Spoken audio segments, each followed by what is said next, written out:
Hello there, and welcome to Voices of Parenting podcast with me, your host, Mussi Diskin, where we talk about all things parenting, relationship, and nurture heart approach. For our regulars, welcome back. I know we had a little break here, and I have had to put a pause on interviews with other people. So for the next little while, I'm going to give you little special episodes with different recordings, some of which are me responding to specific question or topic, and some are recordings of the group coaching continued education classes that I give. Special sneak preview for you to get a feel of what we do in those classes, and I hope you enjoy.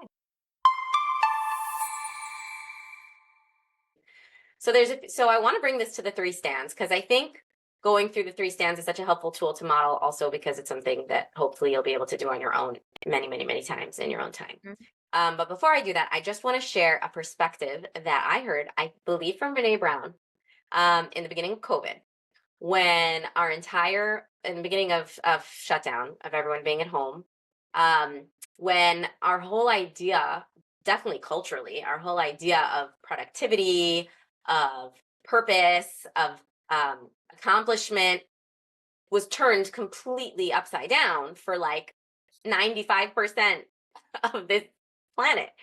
Like, so many of us value productivity. So many of us value, going, doing, and here we were all forced to not do. And so she was talking about how to find meaning, and she was describing how at the end of the day, feeling accomplished means that you've done what you set out and were intended on doing. So instead of trying to feel okay with not accomplishing, what if we changed what we intend to do? What if we change what success looks like? What if we change what our intention is?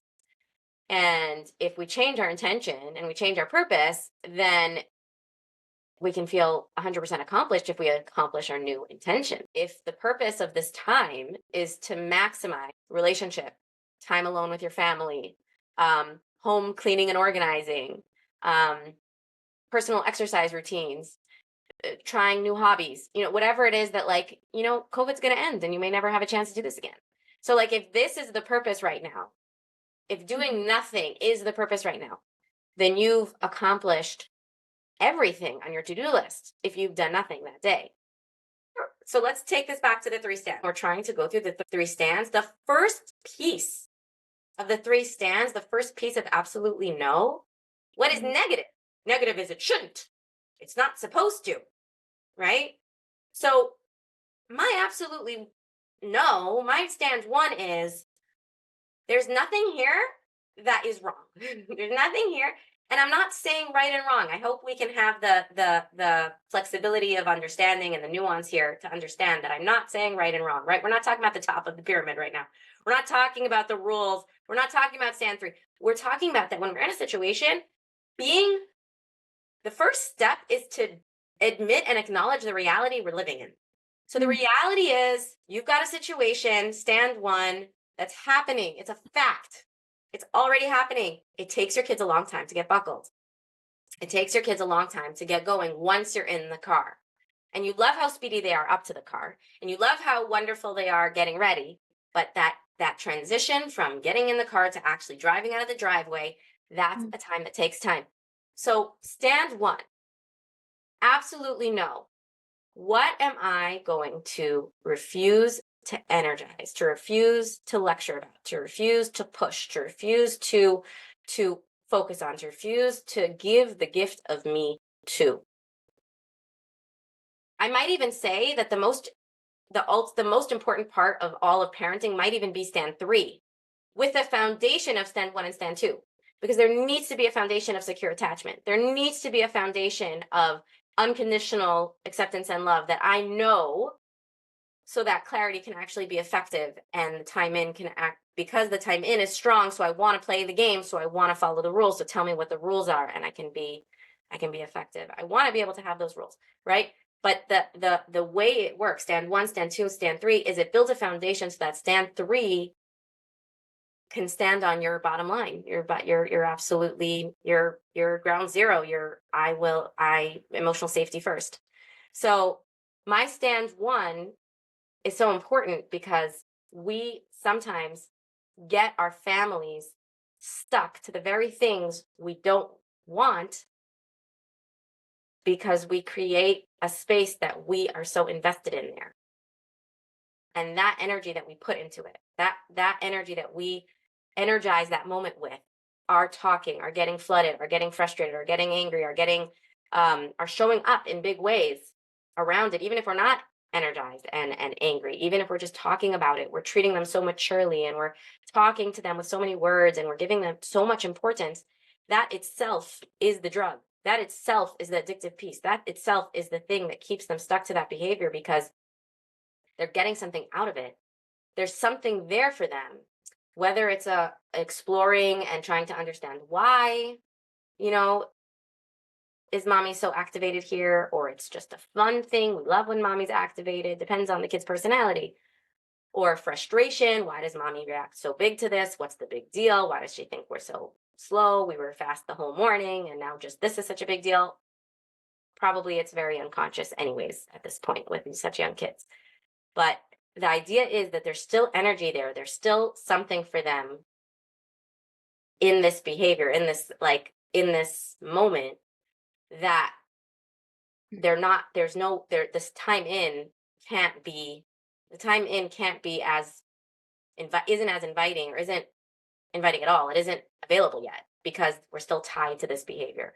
So my stand one is so crucial because I'm draining this moment, this experience, this behavior from anything that's possible to be gained from it, any gift of me. Stand two is what is going right? What do you want to see more of? And I see we're over time, so I'm going to jump into stand three and then we're going to bring it all together. Stand three, you've already made those lines. Your stand one and stand two, that is the clarity right there. So every time they're over that line, those lines you set out in stand one, those things you're not okay with, those need to be rules that you've talked to them beforehand, that you've made a plan for. Guys, when we get in the car, there's no dilly-dallying, there's no making silly tricks. All the things you wrote, have a conversation with them another time about it. And even you can write it up. You can do anything with the rules. You can have a lot of fun with it. You can make a song about it. I don't know. You can remind them about it every dinner time. You can remind them about it every breakfast time. Whatever you want to do with the rules, make sure they know them already. But not in the moment of breaking the rule. Always not in the moment. You're going to reiterate the rules with proactive recognitions when the rules are being followed. Right. What I want to bring in with the Brene Brown idea that I brought in the beginning is what you just said. This isn't going to take overnight. And in the process of it not taking overnight, my perspective is until this changes, maybe it'll never change, I have an opportunity to do some breathing in the car while my kids reset. I have the opportunity. We have the opportunity of being a family that goes with the flow and maximize on, some inner meditation and practicing my, I don't know, maybe I can clean out the trash in my car and, catch up on some, even like if it's really like, if they're really, maybe I want to catch up on some messages so that I'm blocking my nervous system from even noticing what's going on behind me. And I will not allow my focus to be on what's going wrong in the mornings. And I will need to just be clear about that. God willing, if you're on break, enjoy your break. If you're not on break, lucky, enjoy your kids in school. Hey, wait, don't go yet. Take a minute to find the beautiful quality that you have, that you appreciate about yourself.